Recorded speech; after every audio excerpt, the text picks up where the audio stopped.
이번 시간에는 펌프 장치에 대해서 알아보도록 하겠습니다. 우선 펌프를 분류를 해보겠는데요. 펌프의 그 형식에 따라서 이제 분류를 할 수가 있습니다. 보통 용접형 펌프와 터보용 펌프로 나타낼 수가 있는데, 이 터보용 펌프는 이제 비용접형이라고 보시면 되겠습니다. 이 용접형은 그 압축 효율이 높고요, 비용접형은 압축 효율이 낮은 것을 뜻합니다. 이 용접형 펌프에는 이제 왕복식이 있고 회전식이 있는데요. 왕복식으로는 이제 피스톤 펌프, 다이어프램, 이 격판 펌프가 있고요. 그 회전식으로는 기어 펌프, 그 다음에 베인 펌프, 나사 펌프 등이 있습니다. 이 터보용에서는요, 원심식, 충류식 등이 있습니다.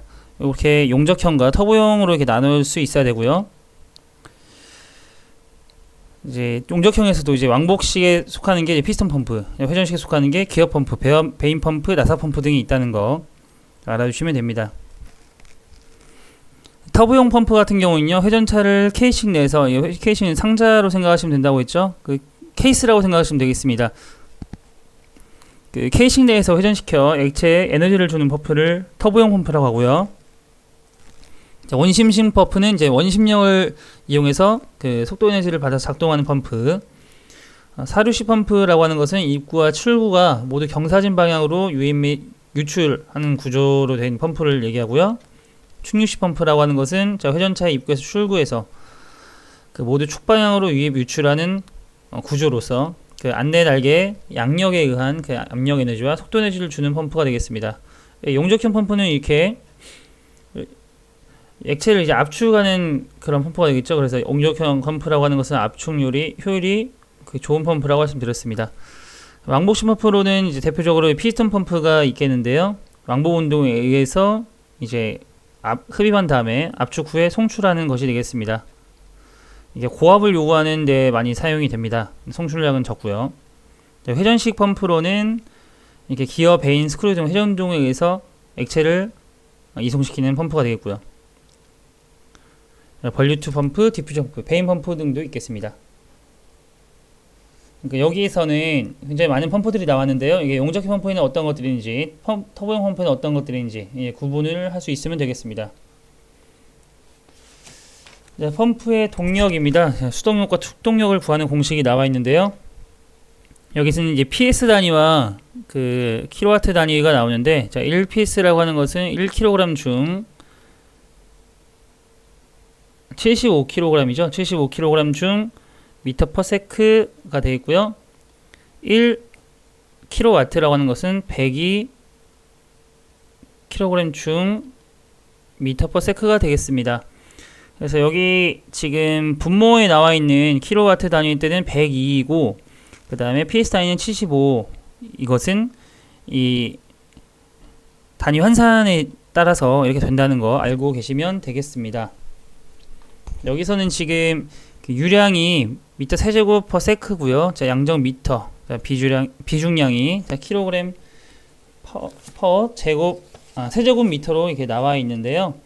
여기 앞에서 1단원에서도 이게 수동력이 나왔었는데, 앞에 1단원에서는 이 토출 압력을 유량 토출 압력과 유량이죠. 유량을 이제 이 미터가 아니라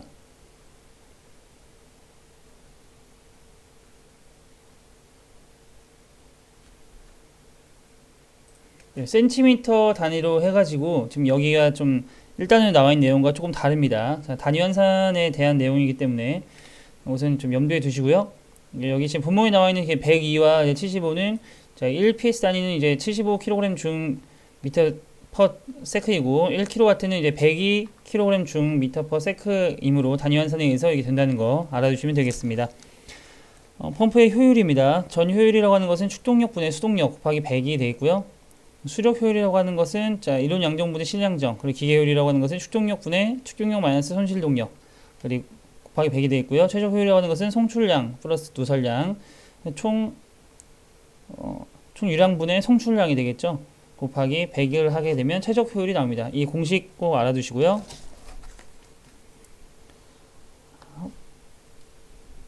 펌프의 구조에 따라서 하게 되면 이렇게 원심 펌프 단단, 1단, 다단 펌프, 충류는 횡축, 압축 뭐 이런 것들이 있습니다. 이 캐비테이션이 굉장히 중요한데요. 이 캐비테이션이라고 하는 것은 공동 현상을 뜻합니다. 공동이라고 하는 것은 이렇게 빈 공간, 기공 같은 것을 뜻하죠. 이 공동이라는 것이 왜 나타나냐? 이 흡입 양정이 높거나 흐름 속도가 국부적으로 빠른 부분에서 압력 저하로 유체가 증발해서 소음과 진동을 수반하는 현상으로 압력이 포화 수증기압 이하로 낮아지면서 기포가 발생하는 현상입니다. 이 공동이라는 게 기포로 보시면 되겠습니다. 그럼 이 캐비테이션은 어떤 영향을 줄까요? 이 소음과 진동이 발생하고 성능이 저하게 됩니다. 그리고 압력이 저하되면 양수가 불능하게 되고요. 펌프를 손상시킵니다. 그럼 이 캐비테이션의 공동현상을 방지하는 방법으로는 이 캐비테이션의 원인을 상쇄시키면 되겠죠. 그래서 이 흡입 양정을 작게 해주면 캐비테이션 발생이 억제됩니다. 흡입 라인은 강력한 짧게 하고요. 규정 속도 이상으로 해서는 안 됩니다. 보통 이게 저속을 해주면 좋겠죠. 캐비테이션을 방지하기 위해서는요. 그리고 양흡입형 펌프로 고치고요. 펌프 위 설치 위치를 가능한 한 낮게 하고요.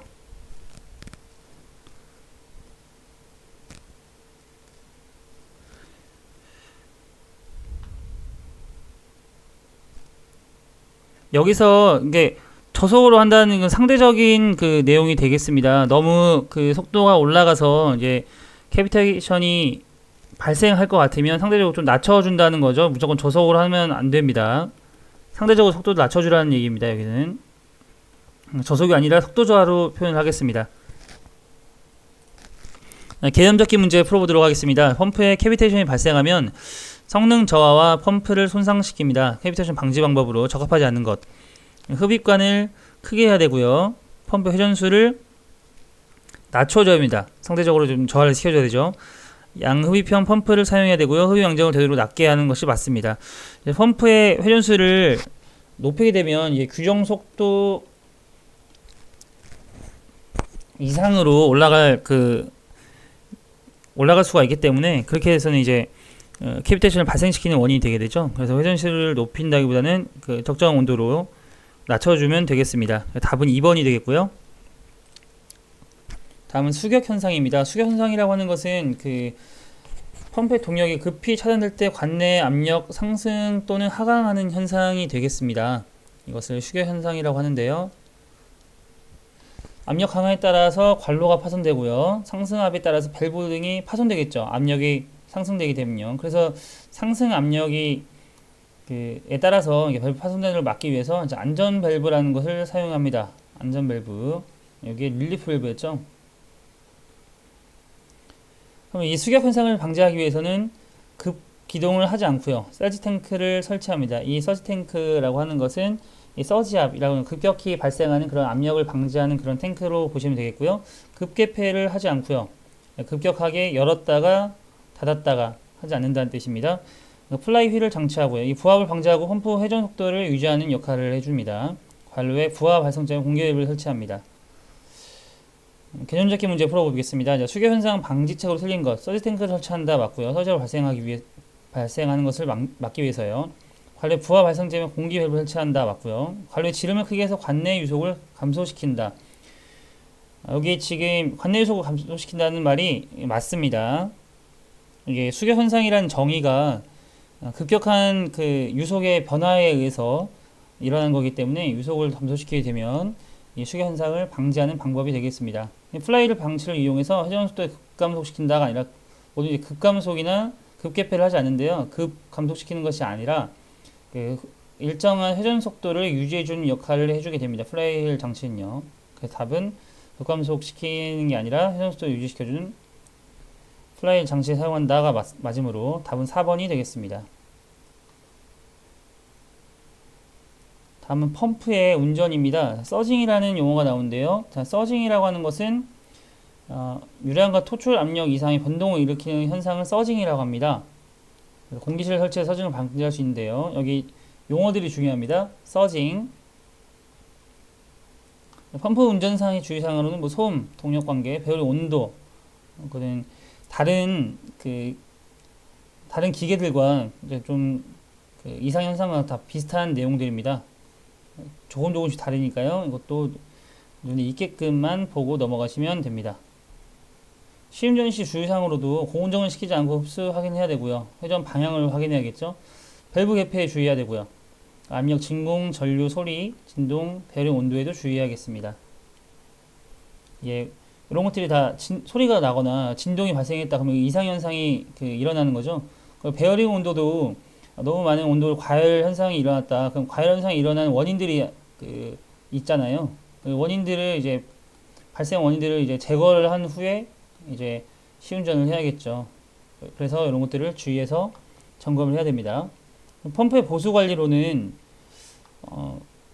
이제 소리가 나는 것을 이제 이런 것들을 이제 체크를 해야 되고요. 그런 것들은 다 윤활유가 부족하다는 뜻이므로 윤활유를 이제 급유를 잘 해주면 되겠습니다. 그래서 온도도 20도, 30도 초과되지 않도록 이렇게 해주고요. 봉수 압력, 이것이 기술이 됐었는데요. 봉수 압력은 흡입 압력보다 1.5에서 2kg per 제곱센티미터 정도로 높게 한다. 요게 기출이 됐었습니다. 스테픈 박스에서 봉수 압력. 펌프의 고장 원인과 대책입니다. 운전이 되지 않을 때는 전동기 고장, 펌프의 고장, 전원의 이상, 이 세 가지 원인에 의해서 운전이 되지 않겠죠. 이런 것들은 어떻게 해야 될까요? 전동기의 고장은 전동기를 수리하고 교체해야겠죠. 이것도 펌프 고장, 펌프를 수리해야 됐고, 전원 이상 되면 전원 개통을 수리하면 됩니다.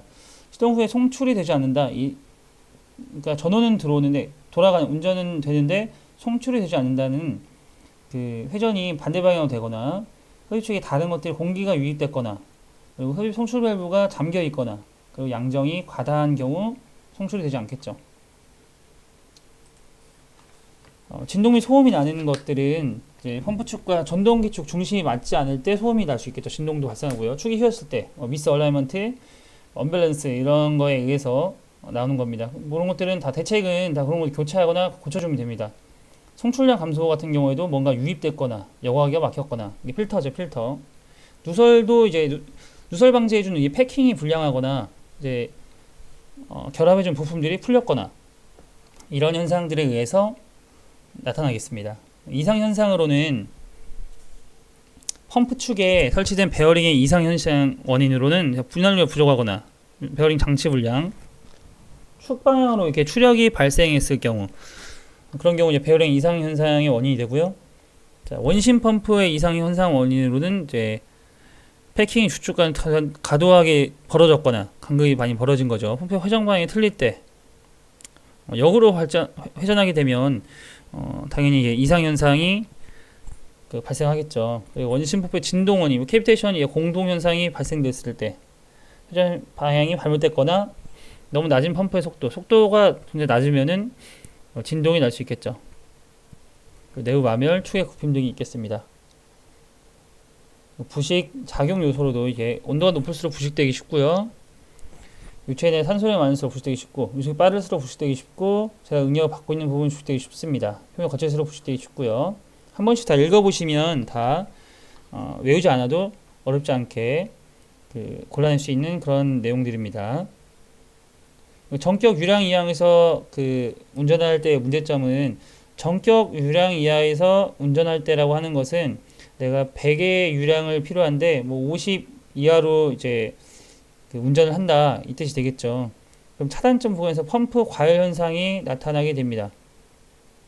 100을 토출해야 되는데 이제 50 이하로 이제 가는 거니까요. 소음 및 진동도 당연히 발생하겠죠. 그래서 임펠러의 자유한 추력도 굉장히 증가를 할 겁니다.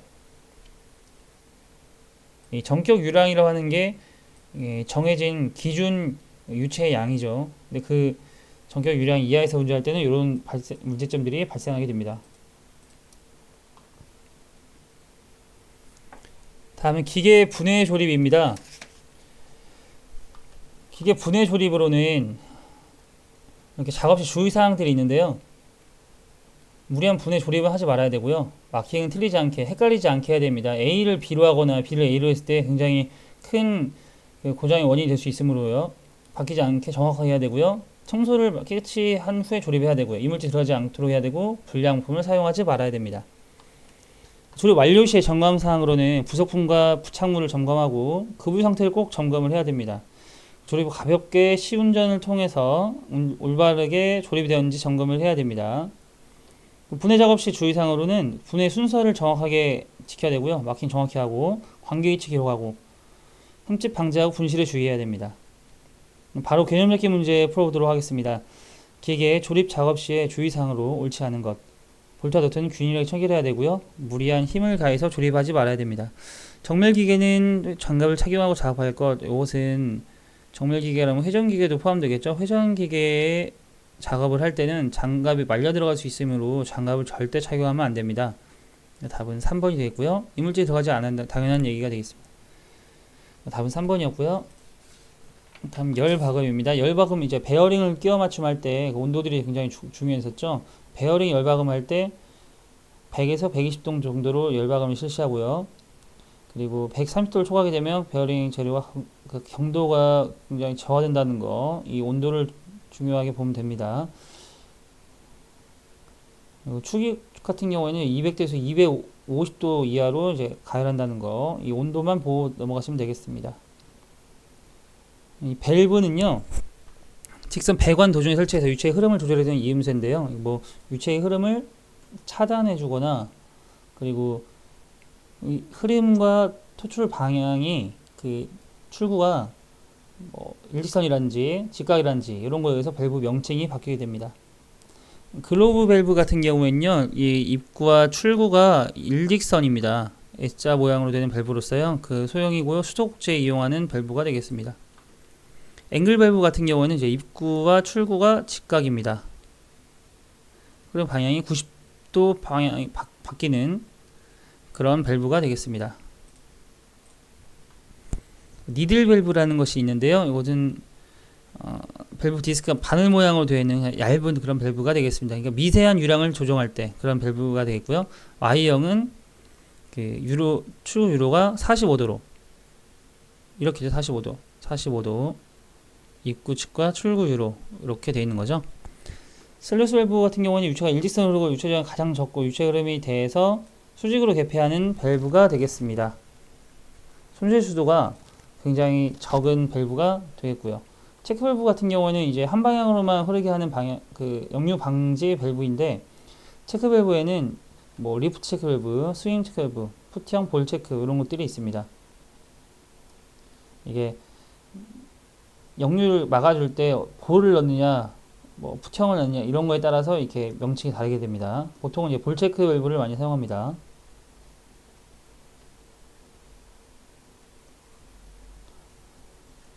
콕 밸브라고 하는 것은요, 구멍이 뚫린 강구를 90도 회전시켜서 유로를 개폐하는 밸브, 주로 유속이 느리고 압력이 낮은 관로에 사용하는 밸브가 되겠습니다. 개념적인 문제 풀어보겠습니다. 자, 밸브의 손잡이를 90도 회전시킴으로써 유로를 신속하게 개폐할 수 있는 밸브. 자, 앵글 밸브라고 하는 것은 입구와 출구가 직각인 거였죠. 앵글 밸브. 체크 밸브라고 하는 것은 이제 역류 방지, 한 방향으로만 흐르게끔 하는 밸브가 되겠고요. 슬루스 밸브 같은 경우에는 그 유체적인 가장 적은 그런 밸브였죠. 슬루스 밸브는 유체적인 가장 적은 거예요. 코크 밸브가 이제 90도 회전시키면서 유로를 신속하게 개폐할 수 있는 거. 콕 밸브. 답은 3번이 되겠습니다. 안전 밸브입니다. 안전 밸브. 압력이 규정 한도에 도달하면 내부 에너지를 자동적으로 외부로 방출한다. 이게 릴리프 밸브의 위협에서 릴리프 밸브에 대한 것과 같은 의미죠. 안전 밸브. 경막 밸브라고 하는 것은 항력을 차단하는 경우에 이게 그 시트에 밀어붙이는 데 사용하는, 그러니까 뭔가를 차단한다고 하면은 이것은 다 격판을 사용하게 됩니다. 격판이 다 다이어프램입니다. 격판이 영어로 하면 다이어프램입니다. 나비형 밸브 같은 경우에 버터플라이 밸브라고도 하는데요. 10m 이하의 저양정 펌프에서 소량 조절할 수 있는 밸브가 되겠습니다. 개념잡기 문제입니다. 10m 이하의 저양정 펌프에 소량 조절할 수 있는 밸브, 나비형 밸브가 되겠네요. 버터플라이 밸브. 답은 4번이 되겠습니다.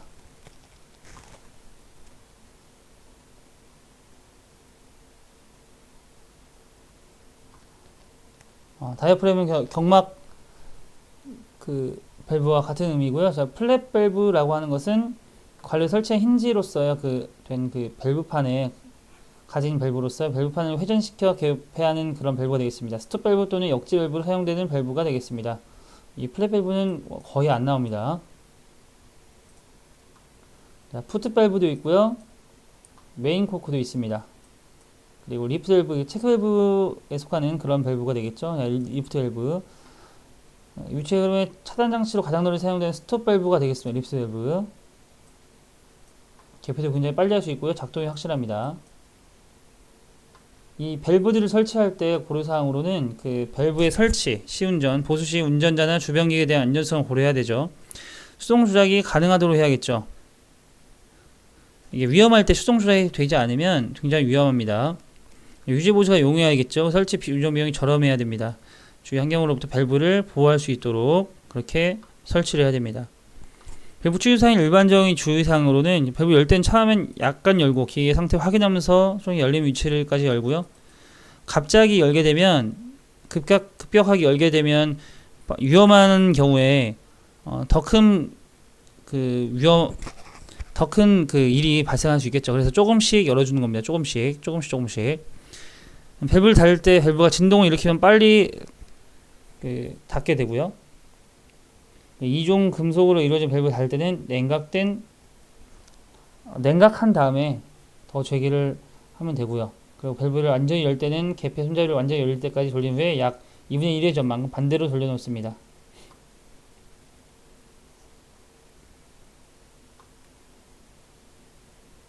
밸브에 대한 일반적인 사항으로는 밸브의 크기는 호칭경으로 나타내고요. 강과나 이음새 호칭경 치수가 일치합니다. 호칭경 밀리미터 나타낸 것을 A열, 인치 단위로 나타낸 것을 B열이라고 하고요. 관과의 접속 끝이나 밸브 시트부의 유료경을 구경이라고 합니다. 다음은 밸브 조립 불량에 의한 고장입니다. 밸브 홀더 밸브의 최경이 불량할 때, 밸브 조립 순서 불량할 때, 밸브 홀더 볼트 조립 불량할 때. 취급 불량에 의한 고장으로는 리프트의 과대, 조임 불량, 시트의 조립 불량, 스프링과 스프링 홈의 부적당에 의한 고장이 되겠습니다. 이렇게 기계장치 점검, 정비에 대해서 알아보았습니다.